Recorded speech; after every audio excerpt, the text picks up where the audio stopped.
competência estabelecida para cada ente público, logicamente que falando-se em direito penal, por força do que prescreve o artigo 22, inciso 1º da Constituição Federal, a competência para legislar, ela é privativa da União. Então, está lá no artigo 22, inciso 1º da Constituição Federal.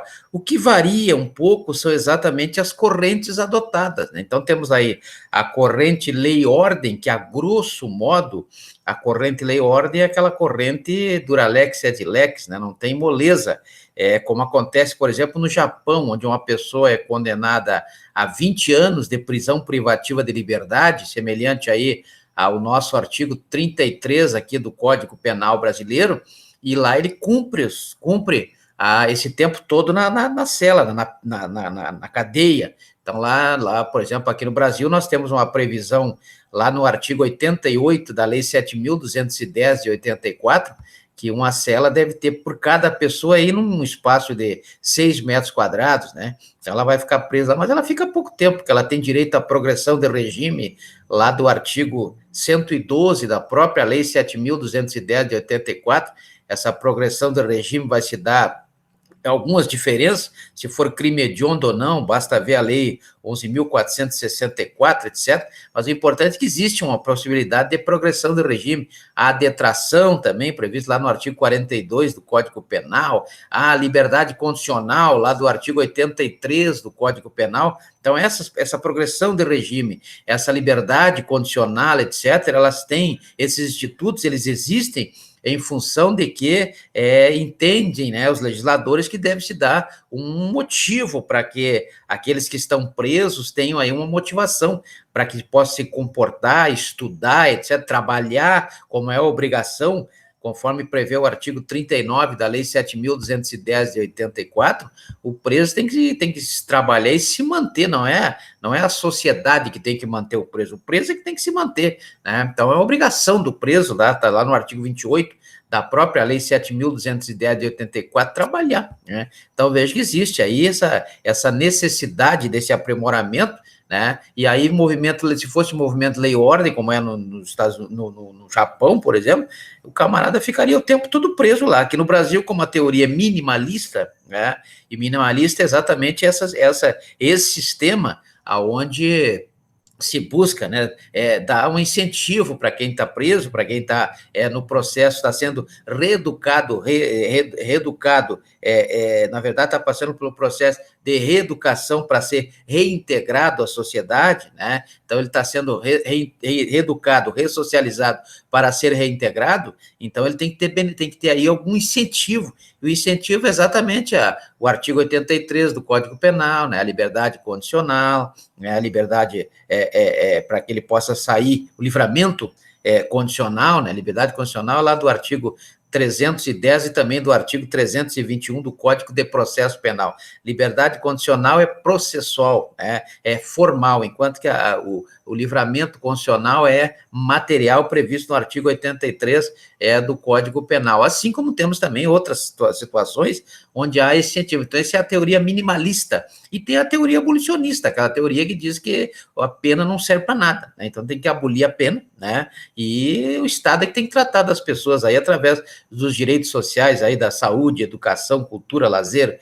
etc., etc., como prevê, por exemplo, o artigo 6º da Constituição Federal, e abolir totalmente a pena, né? Então, temos 3 correntes aí importantes, que são as correntes lei-ordem, a corrente minimalista e a corrente abolicionista, né? E é mais ou menos dentro dessa ordem aí, só que a lei-ordem que nós temos aqui no artigo 142 da Constituição Federal tem outro sentido, né? A lei-ordem. Então, veja que dentro dessa análise ainda do artigo 14A do Código de Processo Penal, que foi introduzido pela Lei 13.964 de 2019, e diz que o servidor público, no caso aqui o agente público, que use, no exercício da sua atividade, ele use de força letal, né, ele tem o direito de contratar uma defesa, de defesa, e essa defesa poderá ser, conforme prevê o parágrafo 3º lá da lei, do artigo 14A do Código de Processo Penal. Se ele não tiver condições, a instituição em que ele estiver vinculado vai ter obrigação aí de contratar uma defesa, contratar um advogado, né? E esse advogado poderá ser pago com dinheiro do orçamento dessa instituição. Então, a instituição vai ter que fazer uma previsão orçamentária nos termos do artigo 163 e seguintes da Constituição Federal, também previsto na Lei 4.320 de 64, de como vai pagar os advogados dessas pessoas, desses servidores públicos ou agentes públicos no sentido genérico, né, que tiverem aí o uso da força letal e causarem aí qualquer ação ou omissão que seja considerada inicialmente, antes do devido processo legal e comprovado durante o devido processo legal criminal, como prevê o artigo 5º, inciso 54 da Constituição Federal, com base nos indícios de materialidade e de autoria, conforme prevê o artigo 239 do Código de Processo Penal, poderá, então, ser considerado culpado ou não, então, porque todo o processo, ele se fundamenta em cima de dúvida. Se houver certeza, não haverá motivo para que exista o processo. Então, lá no parágrafo 6º do artigo 14A, diz assim: as disposições constantes desse artigo 14A se aplicam aos servidores militares, né? Veja que falou aqui nos militares. Militares, nós falamos, são espécies de agentes públicos, né? Não são servidores públicos, como muita gente pensa. Na verdade, os militares, por enquadramento da emenda constitucional número 18, lá no artigo 142, parágrafo 3º da Constituição Federal, né, e extensível aí o artigo 42 da Constituição Federal, né, são servidores, na verdade, são militares, né, militares, vinculados às instituições dispostas no artigo 142 da Constituição Federal. No 142, nós temos o Exército, a Marinha, né, começar pela antiguidade, a Marinha, o Exército e a Aeronáutica. E lá no artigo 42 nós temos as polícias militares, que são reservas do Exército, né? São forças auxiliares e são reservas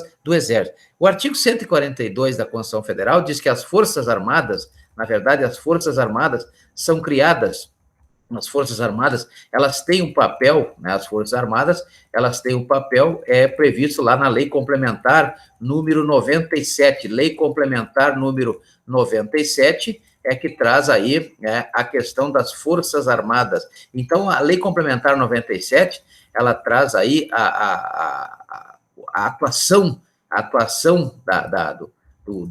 da Marinha, do Exército e da Aeronáutica, como devem atuar essas Forças Armadas, né? E então ela traz aí como deve ser, porque o artigo 142, ele é bem claro quando ele coloca que as Forças Armadas são constituídas pela Marinha, pelo Exército, pela Aeronáutica, numa ordem de antiguidade, pela ordem de criação, né? E são instituições nacionais permanentes e regulares, né? Organizadas com base na hierarquia e na disciplina. Hierarquia e disciplina, como prevê o artigo 14 da Lei 6.880 de 80, que é o Estatuto dos Militares, a base, hierarquia e disciplina, não é verdade? Sob a autoridade suprema do presidente da República, então o presidente é o comandante das Forças Armadas, né? E qual é o destino das Forças Armadas? É a defesa da pátria, logicamente, a primeira é a defesa da pátria, né?